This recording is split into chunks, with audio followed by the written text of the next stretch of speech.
Hello সবাইকে, আমি অন্তরা। আমার চ্যানেল গল্পের বইতে সবাইকে স্বাগত। আমরা শুনছিলাম টারজানের গল্প। আগের এপিসোডে আমরা শুনেছিলাম টারজানের বাবা মা মারা যাওয়ার পরে সেই ছোট্ট টারজানকে একটি বন মানুষ তুলে নিয়ে গিয়েছিল। এরপরে কি হলো সেটা কিন্তু আজকে আমরা জানতে পারবো। যারা এখনো আগের পার্টগুলি শোনোনি তারা ঝটপট করে গিয়ে আগের পার্টগুলি শুনে এসো। আর গল্প ভালো লাগলে চ্যানেলটাকে সাবস্ক্রাইব করে বেল আইকনটা টিপে অল নোটিফিকেশনে ক্লিক করে দিও এবং লাইক কমেন্ট শেয়ার করতে কিন্তু একদম ভুলো না। তাহলে চলো শুরু হচ্ছে আজকের গল্প, টারজান সমগ্র গল্পের পার্ট 5। সাদা বাচ্চাটাকে এক মুহূর্তের জন্য কালা হাতছাড়া করতে রাজি নয়। অন্যদের ভালো করে দেখতেই দিল না। মনে মনে কালা বুঝেছিল এ বড় ক্ষীণ, দুর্বল, এর অনেক যত্ন দরকার। সঙ্গীদের কর্কশ হাত ওর গায়ে লাগানো চলবে না। একটাকে বড় দুঃখে হারিয়েছে, আর নয়, পিঠেও চড়ালো না সাদা ছানাটাকে। 24 ঘন্টা লর্ড গ্রেস্টোকের বংশধর তার বন মানুষ মায়ের কোলেই থাকতো। কচি কচি হাতে তার বুকের লম্বা লম্বা লোম আঁকড়ে ধরত। খিদে পেলে মায়ের দুধ খেত। এইভাবে প্রায় বছর ঘুরে গেল। কিন্তু অন্য সমবয়সী ছানাদের মতো এই সাদা বাচ্চাটা অত বাড়ল না, গায়েও লোম গজালো না। তারা যেমন দৌড়ঝাঁপ করত, নিজেদের মতো চড়ে বেড়াতো, এর সেরকম কোনো চেষ্টাই নেই। মায়ের কোলে কোলেই বেড়াতো সে। কালার তাই দেখে মনে বড় ভাবনা হতো। অন্য বনগিন্নিদের সঙ্গে পরামর্শ করেও কোনো সুবিধে হলো না। তারাও বাপের কালে এমন দেখেনি।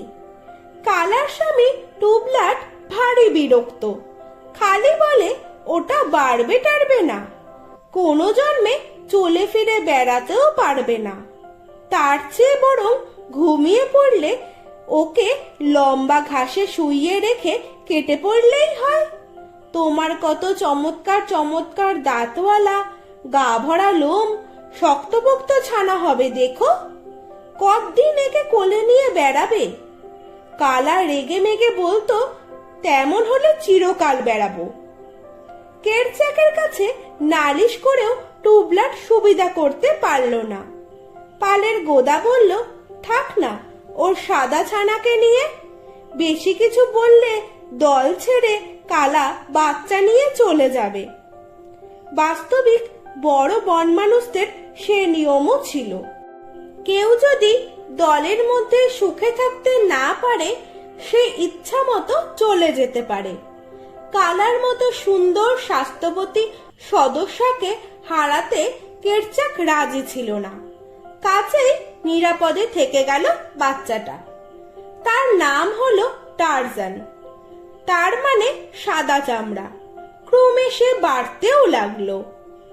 মায়ের কোল ছেড়ে গাছ থেকে গাছে ঝুলে 20 ফুট লাফ দিতেও যেমন পারত, ওর সমবয়সী বন্ধুরাও কেউ পারত না। মাটিতে নেমে অদ্ভুত সব কাজ করত, দেখেও ওরা তাজ্জব বনে যেত। 10 বছর বয়স হতেই তারা সব মাথায় 6 ফুট, ইয়া সন্ডা মার্কাও হয়ে উঠল বটে। কিন্তু বুদ্ধি রইল ভোতা। উঁচু উঁচু গাছের মগডালে টারজান তরতর করে উঠে যেত, আবার সেখান থেকে একেবারে 20 ফুট ঝাঁপ দিয়ে মুহূর্তের মধ্যে মাটিতে নেমে আসতো। অন্যদের মতো অতটা না হলেও 10 বছর বয়সে টারজানের শরীরে যে বার আর জোর হলো, সাধারণ মানুষের ঘরে 30 বছরেও তা হয় না। কালার সাদা ছানা অন্য বন মানুষদের ছেলেদের মতো না হলেও তাদের সঙ্গে তার জীবন খুব সুখেই কাটতো।